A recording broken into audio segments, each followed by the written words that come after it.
കോൺഗ്രസ് കൊടുക്കാമെന്ന് പറഞ്ഞാൽ 100 വീട് കൊടുക്കുമോ? 15 ലക്ഷം രൂപയ്ക്ക് ഉണ്ടാക്കാൻ കഴിയുന്ന വീട് 25 ലക്ഷം രൂപയ്ക്ക് ഊരാളുങ്കലിനെ ഏൽപ്പിച്ചു കൊടുത്ത് ഊരാളുങ്കലിന് ലാഭം ഉണ്ടാക്കാൻ വേണ്ടി ഒരു പുനരധിവാസ പാക്കേജായി, അത് ഞാൻ പറയുമ്പോൾ അതിന് നിങ്ങൾ രാഷ്ട്രീയമായി കരുതണ്ട, ഞാൻ ഒരു യാഥാർത്ഥ്യം പറയാൻ. പുന്നപ്പുഴ പുനരുദ്ധാരണത്തിന് കല്ലും മരവും മാറ്റുന്നതിന് വേണ്ടി ആരാ അതിന്റെ പ്രപ്പോസൽ തയ്യാറാക്കിയത്? ഊരാളുങ്കൽ. ആരാ അതിന്റെ എസ്റ്റിമേറ്റ് തയ്യാറാക്കിയത്? ഊരാളുങ്കൽ. തുക എത്രയാ? 195 കോടി. 722 കോടി രൂപ CMDRF ഉള്ളതിൽ 195 കോടിയും ഒരു പുഴ പുനരുദ്ധാരണത്തിന് വേണ്ടി ഊരാളുങ്കലിൽ കൊടുക്കുകയാണ്.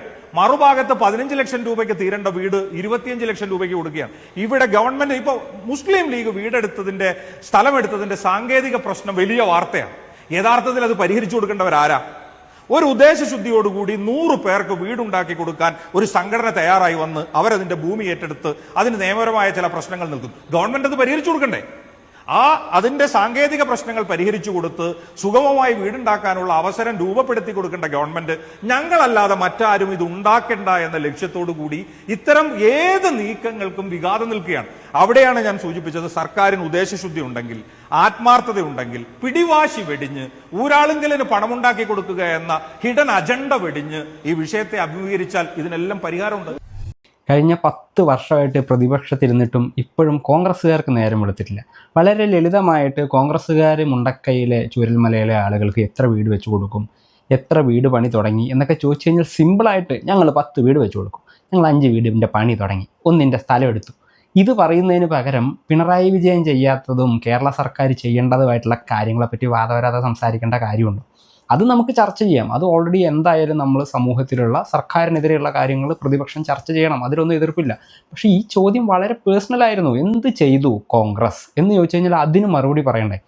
ഒരു വീട് ഉണ്ടാക്കാനുള്ള സാഹചര്യം ഉണ്ടായിട്ടും ഇത്രയും നാളായി നിങ്ങൾ തന്നെ പറഞ്ഞു, 1 വർഷക്കാലമായിട്ട് കേരള സർക്കാർ ഒന്നും ചെയ്തിട്ടില്ല, അവിടെയുള്ള എല്ലാവരെയും മാറ്റിപ്പാർപ്പിക്കാൻ പറ്റുമായിരുന്നു 1 വർഷം കൊണ്ട് എന്നൊക്കെ പറയുന്ന സമയത്ത് നിങ്ങൾ ഒരു വീട് കയ്യിലുള്ള പൈസ കൊണ്ട് വെച്ച് കൊടുക്കാൻ നിങ്ങൾക്ക് എന്തുകൊണ്ട് പറ്റിയില്ല എന്നുള്ള കാര്യത്തെപ്പറ്റി ചിന്തിക്കാതെ ഇപ്പോഴും മറ്റവരുടെ കുറ്റം പറഞ്ഞുകൊണ്ടിരുന്നിട്ട് വല്ല കാര്യമുണ്ടോ?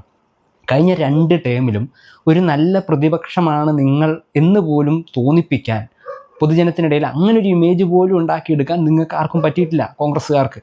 അപ്പോൾ മിക്കവാറും ഇതേ സ്ഥിതി തുടർന്നു പോവുകയാണെന്നുണ്ടെങ്കിൽ അടുത്തൊരു അവസരം കൂടി പൊതുജനം നിങ്ങൾക്ക് തരും, നിങ്ങളൊരു നല്ല പ്രതിപക്ഷമാണ് എന്ന് തെളിയിക്കാൻ വേണ്ടിയിട്ട്. ആ കണ്ടീഷനിലേക്കാണ് ഇപ്പോൾ കാര്യങ്ങൾ പോയിക്കൊണ്ടിരിക്കുന്നത്.